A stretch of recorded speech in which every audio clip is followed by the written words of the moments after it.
Hi friends, ഞാനിന്ന് മാങ്ങയിട്ട് വെച്ച തേങ്ങ അരച്ചൊരു നല്ല മീൻകറിയുടെ റെസിപ്പിയാണ് കാണിക്കുന്നത്. അതിനുവേണ്ടി ഒരു മൺചട്ടി എടുത്ത് അടുപ്പിൽ വെച്ച് ചൂടായി വരുമ്പോൾ അതിലേക്ക് വെളിച്ചെണ്ണ ഒഴിച്ചു കൊടുത്തിട്ടുണ്ട്. വെളിച്ചെണ്ണ ചൂടായി വരുമ്പോൾ അതിലേക്ക് ഉലുവയും കടുകും ഇട്ട് പൊട്ടിച്ച് കൊടുക്കണം. ഇനി ഇതിലേക്ക് ഇഞ്ചി ചതച്ചതും ഒരില്ലി വെളുത്തുള്ളി ചതച്ചതും ചേർത്ത് കൊടുക്കുന്നുണ്ട്. അതിനുശേഷം ഞാനൊരു 5-6 ചെറിയുള്ളി ചെറുതായിട്ട് അരിഞ്ഞതും 4-5 പച്ചമുളക് നെടുവേ കീറിയതും ഒരു തണ്ട് കറിവേപ്പിലയും കൂടി ചേർത്ത് നന്നായിട്ട് വഴറ്റിയെടുക്കാം. ഇനി ഇതിലേക്ക് അരച്ചു വെച്ചിരിക്കുന്ന അരപ്പ് ചേർത്ത് കൊടുക്കണം. അരമുറി തേങ്ങയും 2 ടേബിൾ സ്പൂൺ മുളക് പൊടിയും 1 ടീസ്പൂൺ മഞ്ഞൾപ്പൊടിയും ചേർത്ത് നന്നായിട്ട് അരച്ചെടുത്ത അരപ്പാണ്. ഇത് പാകത്തിന് വെള്ളം ഒഴിച്ച് കൺസിസ്റ്റൻസിയൊക്കെ റെഡിയാക്കി എടുക്കണം. എത്ര ചാറ് വേണോ എത്ര കൊഴുപ്പ് വേണം അതിനനുസരിച്ച് നമ്മൾ വെള്ളം ചേർത്ത് കൊടുക്കണം.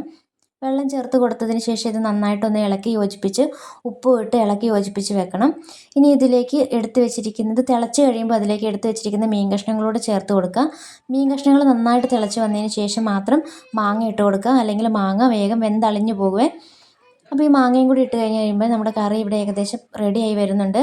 ഇനി ഇതിൽ പുളിയൊക്കെ നോക്കിയിട്ട് ഒരു കഷ്ണം കുടംപുളിയുടെ കഷ്ണം കൂടി ഞാൻ ഇട്ട് കൊടുത്തിട്ടുണ്ട്. ഇപ്പോൾ നമ്മുടെ കറി ഇവിടെ റെഡിയായി വന്നു. കുറച്ച് പച്ച വെളിച്ചെണ്ണയും കറിവേപ്പിലയും കൂടെ ഒഴിച്ച് തീ ഓഫ് ചെയ്ത് കഴിഞ്ഞാൽ നമ്മുടെ കറി ഇവിടെ റെഡിയാണ്. നല്ല അടിപൊളി ടേസ്റ്റാണ്. ചോറിൻ്റെ കൂടെ കഴിക്കാൻ വേണ്ടിയിട്ട് എല്ലാവരും ട്രൈ ചെയ്ത് നോക്കണം. വീഡിയോ ഇഷ്ടപ്പെട്ടാൽ സപ്പോർട്ട് ചെയ്യാൻ മറക്കല്ലേ.